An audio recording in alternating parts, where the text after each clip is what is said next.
It's an honor to be at the head of the Okanagan Lake. Team Noirfoot is here with the Okanagan people. Once you acknowledge the land, once you speak its language, then that's when it really shows you its power. The land was speaking. The land had this kind of dark tone that we were picking up on. I know that, the animals and frequencies of the land have been with us the entire time. The spirit of our work came through the portal that the hummingbird opened for us.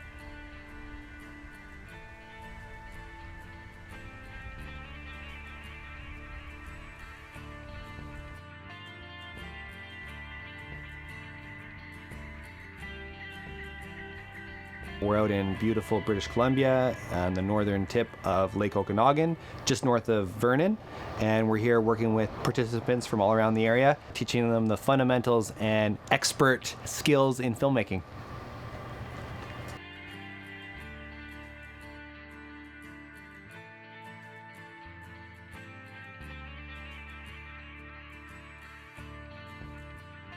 We're happy to be here in Vernon. I'm the artistic director of the Unesco Treaty Arts Society. This week we're here to share with all of you our love and passion for filmmaking. I've brought together a all-star team of the best people I know in the country to help guide you through developing, executing, producing, cutting, and presenting a film from scratch. This is where we pretty much do most of the work. Over there. Get out of here! This is just where our random people sit. Hi. Those are just old teenagers. Does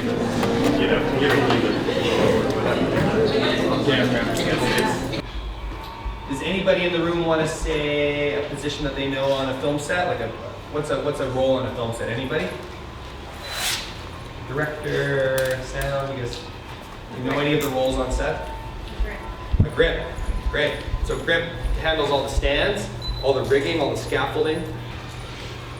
There's a lot of different departments, and this is kind of the chain of command. There's the director of photography, that's what my job is. It takes a lot of people to make a movie. Be ready to pick up the camera, your iPhone, whatever it is, your notebook, and go. I realized that I was at this point where I was just making a lot of excuses. I want to be a filmmaker, but I can't do it. I don't have the equipment. I don't have this. I don't have that. And to me, that's a dead way of thinking. And through art making, I want to shape a path. I want to be a part of shaping a path for my people and for all people to move forward towards a decolonial future. I want to take a portrait of him. I want to connect with him first, and then I want to expose him and expose the background.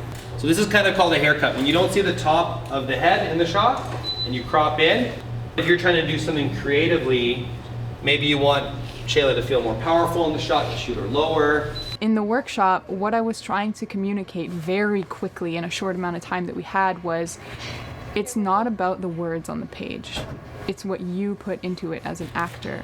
Your lived experience makes the film. Okay. Does anybody know what a director does? You're the person who holds the vision for the film, and it's your responsibility to help convey that message, that vision, to everyone on the crew and also to your actors. Shayla, you're gonna run in really excited because you've got some really exciting news to tell. It looks cool, actually. It seemed like it was gonna be boring, but it got better when they were doing the scenes and stuff. And now we're gonna edit the video, so it'll be cool too. The first thing I should mention is that editing cannot be taught in this short of time. I taught cinematography, camera operation, a bit of directing, editing, storyboarding. So we've learned a lot of things, like editing was recently, framing shots and composing and the 180 rule and how it works with people on set and actors. So that's totally new to me. I've never seen that before, so it's super cool. The participants and facilitators were split up into teams. They were then assigned narrative lab parameters. These guiding principles included a genre, a prop, a line of dialogue, a scenario, and a filmmaking style in the spirit of an accomplished filmmaker. Any one of these could be the theme for all these groups.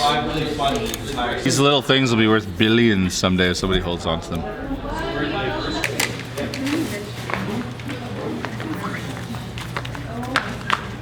Motherhood. Kubrick. Okay. One of my favorite filmmakers of all time, Aronofsky. Action. Starting over. Oh, Forrest Gump. Forrest Gump. The never-ending story. A unique hat. A unique hat. An old clock. Impossible escape. Love it. Last day to live. Whoa. Last Day to Live. Counting Coup. You guys all know what that is? Counting Coup was the winning of prestige against an enemy by the Plains Indians of North America. Warriors won prestige by acts of bravery in the face of an enemy, which could be recorded in various ways and retold as stories. Nice. There's some soldier there with the rifle, and she has to like sneak up on him. So every time she takes someone out, she like, I don't know, pulls out her stuffed animal. No, he just keeps it with him, and he. Like a good luck kind of charm. like a talisman. I like that. So she could have like maybe a little teddy bear. That would be the. Yeah. Oh, okay. That's an awesome idea. Okay. To be honest, when we got Stanley Kubrick, I didn't know who he was, but then after learning a bit about him, like I didn't want to watch any of his films. Even just watching like the highlight reel of his stuff, I was kind of freaked out. I was like, we're making the movies of a madman. I found this really interesting little 2-minute video we should watch. It's his style. I've never watched this, so we're just gonna go watch this blind. I really like this shot. I call it the Black Swan shot. I explain it to directors. Handheld walking from behind, holding the frame. Aronofsky and editor Jay Rabinowitz shortened the length of scenes as the film rolled and run. It starts off with an average of 90 seconds to 2 minutes of uncut. I'm going to cue off for you guys and thoughts on motherhood. What do you think about when you think about motherhood? I think about incubation. I think about dependence. Anything that anyone has said that you want to reinforce.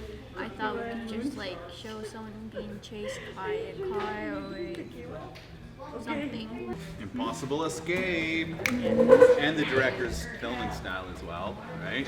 How about like this is just like a crazy idea, but like the theme or the scenario could reflect the theme. Here's a crash course in fundamentals of story structure. 3-act structure. Act 1, the beginning. Act 2, the middle. Act 3, the end. You guys are making short narrative pieces. Character and characterization are two totally different things. You know, Zach, he likes the Blue Jays. He's wearing a hat. He wears shorts all the time. Same ones every day. No, just kidding. He likes red. He likes the color red. He has really nice kicks over here. A nice hairstyle too. But that doesn't say anything about his true character. If there's a burning building and there's a baby inside and Zach runs away, well, that says more to us about his character versus the characterizations, the idiosyncrasies that make up who he is on a superficial level.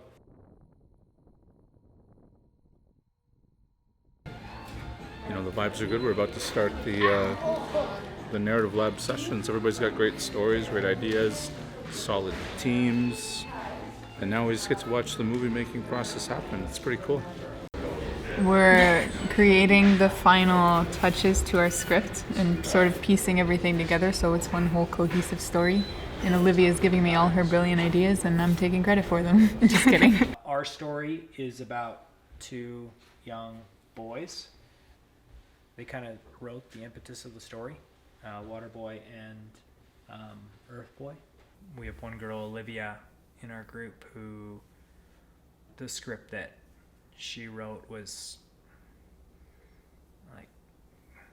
so beautiful, you know, and it was her first attempt at writing a screenplay, and she did it in the course of a night. Older Earth Boy exits.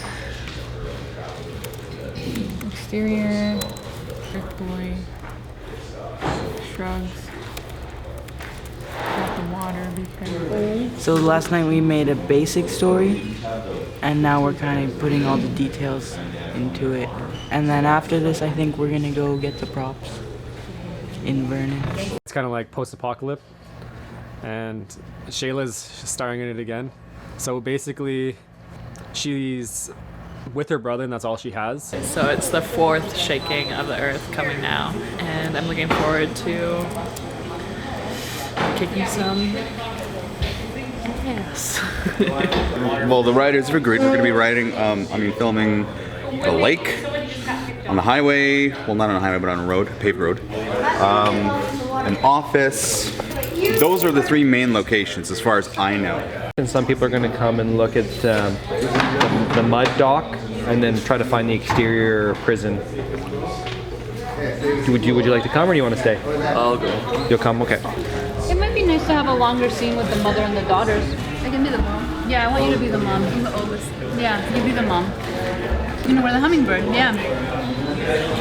The youth that I was working with, they wanted to do something about missing and murdered Indigenous women and girls, and which is of course incredibly heartbreaking and just dark subject matter. But you know, my job as a facilitator is to help bring their vision to reality, and so we just dove into this subject matter. We pretty much all agreed that it was like a big reality and pretty real for like, you know, for Indigenous women, like not only in Canada to be devalued in society, but Indigenous women everywhere pretty much are often looked at as like a lower standard, I guess. So we had a mother with 3 daughters. Scene 1, lacrosse, take 3. Action. You guys go to the shore. I'll go to the car and get the first aid kit. I looked at the camera. Reset. Basically all day we had to be in the water. I had to step on the rocks, which was slimy and like super hard and jaggedy, so it hurt. It was me and the 2 other sisters, and then the mother was on the dock. Like, it's okay, Mom, don't worry, you're always worrying, you know? And that way we show it's not that deep. It's not that deep, no. So there's nothing. Scene 5, boys play. We're just like going through the script, putting down like all the locations. The mud hole. It used to be called the mud hole because it was real muddy, but then they changed it, so now it's an actual beach, but it's the mud hole. It's the mud hole. Let's scroll down. We're going over the scene locations that Aaron and the rest of the crew went to go. I'll just play them on my phone. Maybe this could be And it's a lost. sequence. It's kind of cool. It's right on the way to here. Mm-hmm. Yeah. We're just finishing the script, so we have to get that done before we can make a plan. Yeah, it's our third act. It's like bloodshed and a bloodbath, and it's like similar to World War II, and it's just like really like violent and scary, and there's like death all around us and darkness and like despair and stuff. Yeah. You know, as gorgeous as this land is, because of the smoke, we couldn't have asked for a better location and time to do this. I start off as a little boy, played as Cohen, and I'm stolen, and I get turned into a child soldier, and I'm kind of, my character, me, it was kind of like the grown-up. We're getting somewhere. We have the script done. We're starting to figure out how to do the framing for the shots. And what I also want to do is do a low angle. It's called a 2-shot. Moonchild, hands, tequila, bear. Okay.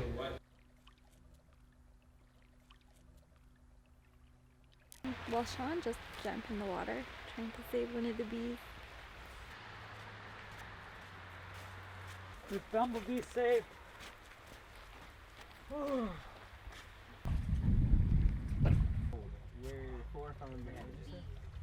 Woke up, came here for the sunrise, shot a couple scenes. It's called the mud hole, but I never ever thought it was muddy. It's always been rocky. Rock hole? I don't think they want to call it that. It's where everybody had fun. Oh yeah. I didn't want to disclose all the. I didn't disclose nothing. I said fun. where we used to have fun. That's For where the we young- used to meet after dark. And I went underwater and it was fun. Osage, like all day, just wants to get back in the water. Beetle hunter extraordinaire. Look at that This prop we beetle found. sacrificed his life. Sacrificed his life for art. Let's commemorate this beetle. Honor him. Oh, he moved! Hey! Ah! Hey! Hey! Hey! Hey! Hey! Hey! I had a 21-hour shift, a 21-hour day, and then I was back on set 2 hours later after I went to bed at like 2, and then got up at like 4:35. Like, it was really challenging. We were up at 4 a.m. 4 a.m. We were up, so we were first in line. What time did you go to bed? I went to bed at 2 a.m. Every team faced challenges, and I really appreciated how every team was able to overcome that adversity. You know, production is loaded with contingencies and vicissitudes and setbacks, and I think everybody faced those. But when you're in the face of that type of adversity, your character starts to emerge. Do you fold under the pressure, or do you rise above and start looking for solutions instead of complaining about the circumstances? The camera safe from rain, guys? I mean, it can take a bit of droplets. I always just we did have a few hurdles to jump over.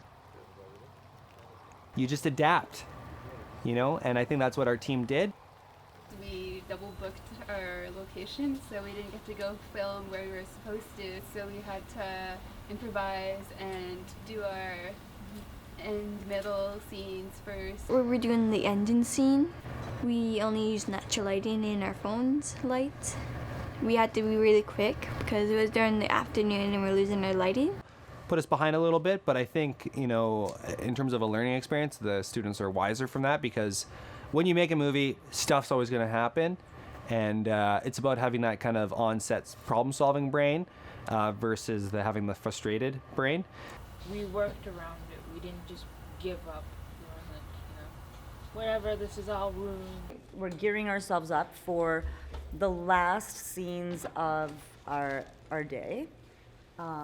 And it's going to be pretty groundbreaking, pretty profound. We've got Raymond. Raymond is going to be getting some serious, yep, you just nailed it, right there. Beautiful performance. He's just in deep thought now, pensive, thinking about his character. I played unknown henchman number 2. Get shot, kill, fall down like a rag doll. I had judo experience of falling and all that, so I knew how to fall. Open mouth, open eyes, eyes behind the head. It looked like I'm fainting.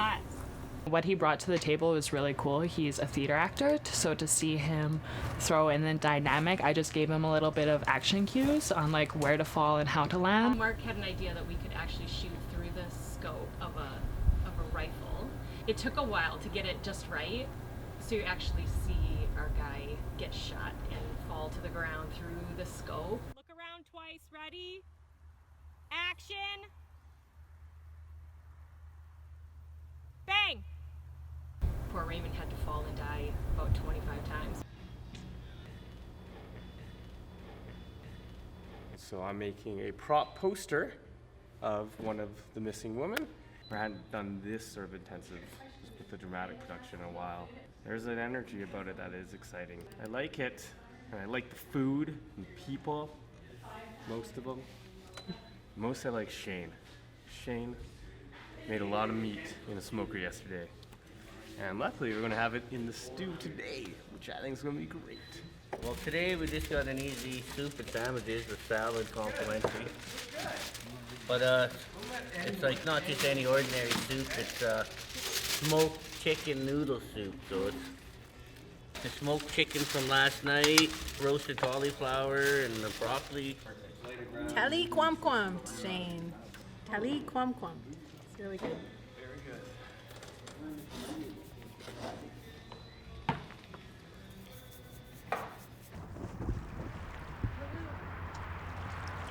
Roll audio. Rolling. F word. Frame. We shot at the dock, aka the mud hole, aka our location from yesterday, but we just shot there today. I don't want to say why, but we got it. It was towards the end of our shoot, and it really kind of felt like this strange coming home to a sort of peace, you know, like things like the water was perfectly still, everything was reflecting beautifully, and we were just working really hard, and the land was cooperating. What's been great about the small group settings is that we can pair up with these participants and allow them to kind of get their hands dirty, interact and become comfortable with the camera, to see it as a tool rather than just, you know, this thing. It's pretty inspiring to see that take shape, to see people all of a sudden see filmmaking in a different light and see it in a more approachable light. I haven't seen something that I've written transformed into reality, into a film until today. I think it looks better than it looked in my head. It's always really, really encouraging and like so inspiring when you have a youth that's like, hey, I think I want to be a director. I didn't think that it was something I'd want to do, and I really am interested. If there's emotional scenes, I won't even bother looking at the monitor. I actually end up focusing more on the actors and what their faces are looking at. Frame. Action.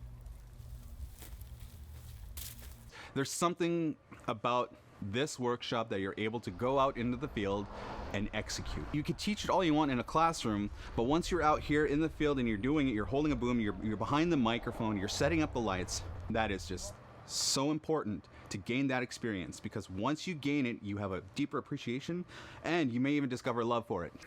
I think the biggest lesson for me has been to get out of the way and allow these participants to run with their ideas. And it's been humbling to see, you know, what's come to life as a result of that. The stories are here. The only thing these kids need is opportunity, and that's what we do, is we provide a small window of opportunity. And just with that little small window of opportunity, the films and the creativity that just erupt is incredible. That's the magic of Moorfoot, that it can drop into a place and that 3 great films can be made, and that more than 20 youth can be inspired to imagine their world and their role anew and make films that Hollywood would never dream of. Shout out to Telus Story Hive for supporting this. This is very experimental what we're doing, but we're also counterbalancing the erasure of Indigenous voices across all media platforms to bring in such a diverse group of facilitators and leaders to lead that charge. I think we're building a community which is the microcosm of what we want our society to be.